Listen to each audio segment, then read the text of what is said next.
Bonjour et bienvenue chez Stupide Action. Si vous aussi vous aimez vous griller les neurones devant des films d'action, vous êtes au bon endroit. Aujourd'hui, on va reparler de James Bond. Oui, je suis intarissable sur le sujet en ce moment, mais il faut dire que les choses bougent enfin après des années de calme plat côté MI6. Qui dit renouveau dit retour en arrière. À l'heure où un énième redémarrage de la franchise se profile à l'horizon, je pense que ça vaut le coup de s'intéresser à un film charnière pour la franchise. Vous avez vu le titre de la vidéo, c'est Casino Royale.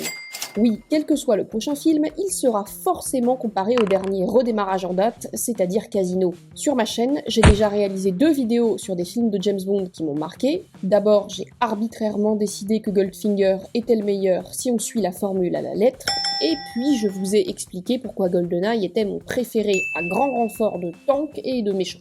Mais en réfléchissant un peu plus à la place de chaque autre film dans la saga, il y en a un qui m'a tout de suite sauté aux yeux comme plus important encore. À travers les décennies, des films de Bond, il y en a eu des bons comme des mauvais, et quelques-uns très mauvais d'ailleurs. Mais certains ont indéniablement plus fait progresser la franchise que d'autres. Question de timing, d'opportunité et de qualité, tout simplement. En ce sens, Casino Royale est probablement le plus important de tous. Je l'ai toujours aimé, mais j'avais jusque-là bien du mal à en comprendre la portée. Pour vraiment réaliser à quel point il a changé l'avenir de la franchise et en a redéfini les codes, il faut se replonger dans l'atmosphère de l'époque. Le film est sorti en 2006 et c'est le second long métrage de Bond réalisé par Martin Campbell, qui avait déjà retourné la saga en 95 avec GoldenEye, le champion incontesté du soft reboot bondien. Au cas où vous n'auriez toujours pas vu Casino Royale, probablement parce que vous teniez le site de boycott de Daniel Craig en James Bond blond à l'époque, voici un petit résumé. Casino est le premier film de la saga à prendre place dans le passé. Il suit un jeune James qui vient de gagner ses galons de 00 dans la sueur et le sang, surtout le sang. Et voilà que notre jeune espion est déjà testé lors d'une partie de poker par le chiffre, un financier bien nommé qui a l'alarme rouge à l'œil et les mains dans des opérations terroristes de haute volée. Ne vous inquiétez pas, ce pro des cartes est totalement sympathique, rien de dangereux, un vrai gentleman. Et comme si ça ne suffisait pas, James a fort affaire avec l'arrivée de Vesper Lynd, c'est-à-dire la femme de sa vie, dont on se doute que le destin ne sera pas super joyeux au vu de la légère tendance à la séduction de l'espion. Vous savez ce qu'on dit, le casino est toujours gagnant et notre jeune 00 risque bien de laisser quelques plumes dans l'aventure. Sur le papier, ce pitch n'est pas le plus impressionnant de la saga. On n'a pas de spectre, pas vraiment beaucoup de destruction mondiale à l'écran, ni de base secrète, et qu'une seule vraie Bond girl. Mais, et on va en reparler par la suite, Casino Royale fonctionne justement car il mise tout sur ses personnages. Il arrive à nous les faire découvrir et à mettre en place de vrais enjeux émotionnels. Et ça, c'était particulièrement crucial à ce stade de la franchise. Pour rappel, Casino est sorti après 4 ans de hiatus au beau milieu des années 2000. Ambiance Star Academy de Juicy Couture. Ambiance surtout présente dans Meurt un autre jour, le dernier Brosnan, à l'héritage très controversé. En clair, il a bien rapporté au box-office, mais l'accueil critique a été bien plus mitigé. Si certains ont apprécié son côté fun et kitsch assumé, d'autres ont surchauffé à cause des effets spéciaux quand même franchement dégueulasses, et du scénario parfois tiré par le brushing de Brosnan. Et puis bien sûr, on a Gustav Graves en méchant, et là, j'ai pas les mots. À chaque fois que j'en parle, j'ai des flashbacks traumatiques. Brosnan voulait apparemment rempiler, mais après Meurt un autre jour, Barbara Broccoli, qui à l'époque prenait encore de bonnes décisions, n'était pas complètement satisfaite. En effet, dès sa sortie, le film faisait déjà un peu ringard. Un autre espion aux mêmes initiales venait de pointer le bout de son arme sur grand écran quelques mois auparavant, et franchement, entre Meurt un autre jour et le premier Jason Bourne, y a comme qui dirait un léger changement d'ambiance. Alors comprenons-nous, la saga Bourne est loin d'être parfaite, et elle a aussi, par d'autres côtés, mal vieilli. Mais elle était clairement plus dans l'air du temps, plus adaptée à un monde de plus en plus sombre, avec des tours en vrac et des conflits dans tous les sens. Fini l'innocence Kemp des années 90, l'action des années 2000 a clairement pris un virage plus profond et sérieux, dont elle ne sortira pas avant un bon bout de temps. Alors forcément, le côté kitsch, voiture invisible, bouton en diamant et cabotinage en roue libre, ça n'augurait rien de bon quant au futur de la saga 007. Il était urgent de passer au millénaire supérieur et de repartir à zéro.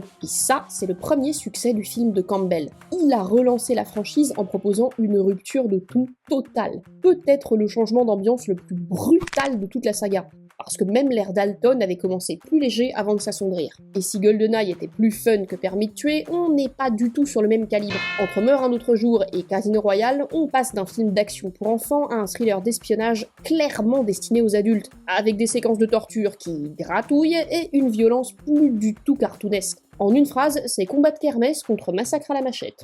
Et ça, c'était un pari en soi. Aujourd'hui, avec le recul, ça peut nous sembler évident qu'il fallait proposer un film plus noir au vu du paysage d'action des années 2000. Mais trouver le ton juste n'était pas si simple, surtout à l'époque.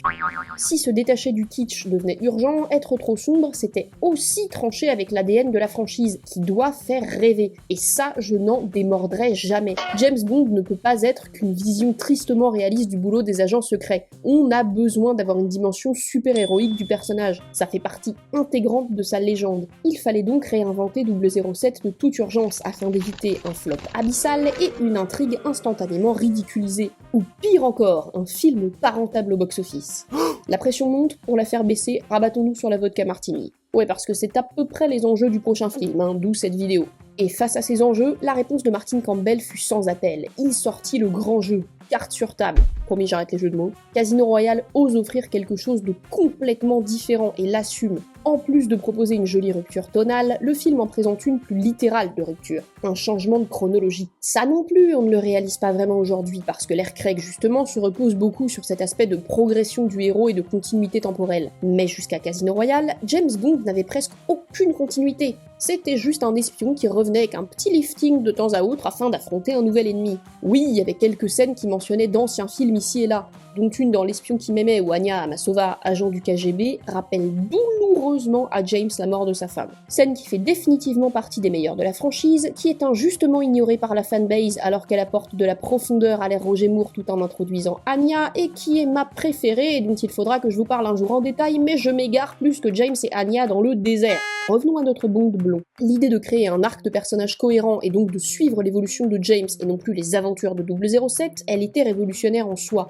Et même si le résultat par la suite a beaucoup divisé les fans, ce retour aux sources a fait du bien à un personnage qui se dirigeait tout droit dans le mur. Et puis j'ai toujours trouvé qu'en ce sens, Casino Royale fonctionne très bien de façon plus méta. Martin Campbell n'ignore pas les difficultés, au contraire, il s'y confronte. On a besoin de repartir à zéro ? Adaptons à nouveau la première aventure de l'espion, qui avait été parodiée dans les années 60, mais laissée de côté depuis. Les gens sont sceptiques à l'égard du nouveau Bond ? Pas grave, les autres personnages aussi. Ici, on suit un James qui commet des erreurs et que tout le monde attend au tournant. Et on ne le redira jamais assez, mais même un super espion se doit d'être imparfait et faillible, si on veut que le public puisse s'y attacher.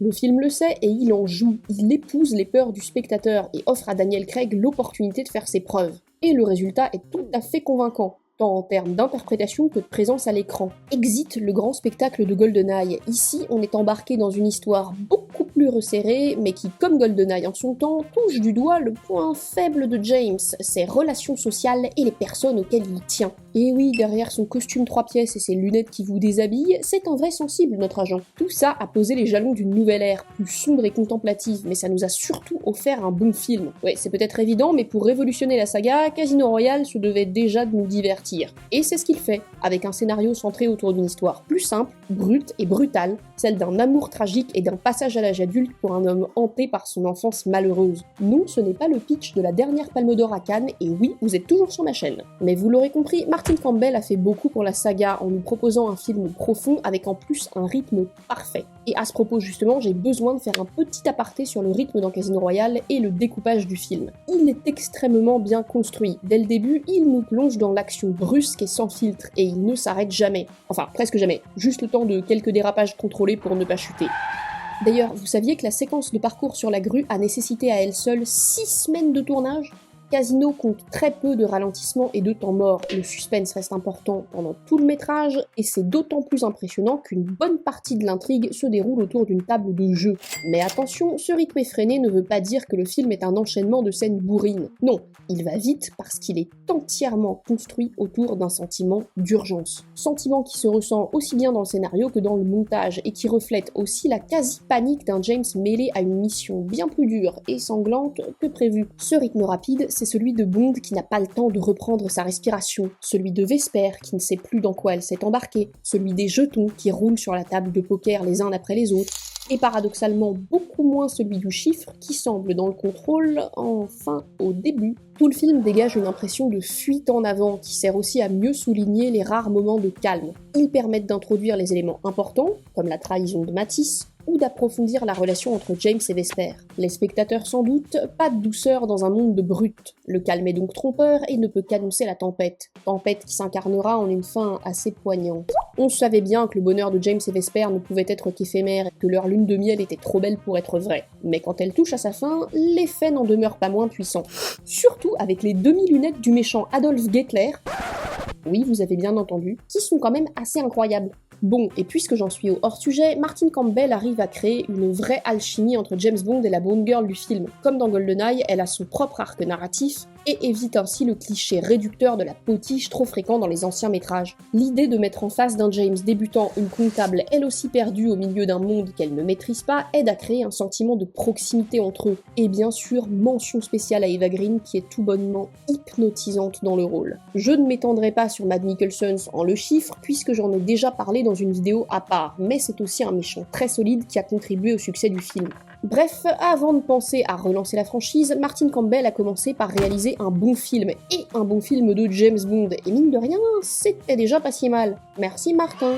J'espère que le prochain métrage et Denis Villeneuve sauront en prendre de la graine. On peut commencer relativement petit et pourtant révolutionner la franchise. Avec le recul, c'est clair, Casino Royale, c'était LE bon film au bon moment. Celui qui a permis à James Bond de rentrer dans le 21e siècle. Celui qui a permis à la saga de se renouveler en repartant à double zéro. Celui qui a réussi à reprendre les codes bondiens de façon plus sombre, mais sans oublier quelques moments d'humour noir plutôt drôles. Je pense que Casino a récemment pris une importance toute particulière à mes yeux au vu de ce qui se profile à l'horizon. Surtout si les rumeurs de reboot avec un très jeune Bond avant son recrutement par le MI6 se confirment. Je vois souvent Casino Royale bien classé dans les listes de fans, mais très rarement en première position, et d'ailleurs, c'est pas mon film préféré non plus. Mais autant il semble quasi unanimement apprécié, autant je pense que peu de gens mesurent vraiment l'énorme saut de l'ange qu'il représentait pour la franchise au moment où il est arrivé sur nos écrans. L'enjeu était d'autant plus grand que depuis la fin des années 90, la concurrence entre espions à l'écran se faisait rude et il fallait impérativement que Bond continue à sortir son Walter PPK du jeu. Et exactement comme aujourd'hui, à ceci près que les coûts de production ont encore plus explosé et que si les années 2000 ont vu l'avènement de pas mal de franchises d'action marquantes, on fait plutôt face désormais à une panne créative généralisée. Bon, pour ce qui est du ras-le-bol des sequels, au moins 007 devrait s'en sortir indemne.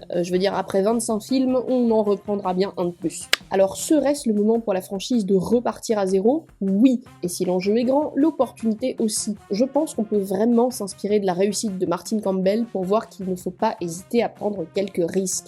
Dites-moi ce que vous en pensez en commentaire et si Casino Royale fait partie de vos films préférés. Et si la vidéo vous a plu, vous connaissez la chanson. Likez, partagez et abonnez-vous, sinon vous perdez la main. A bientôt pour une prochaine vidéo et jusque là, bon grillage de neurones.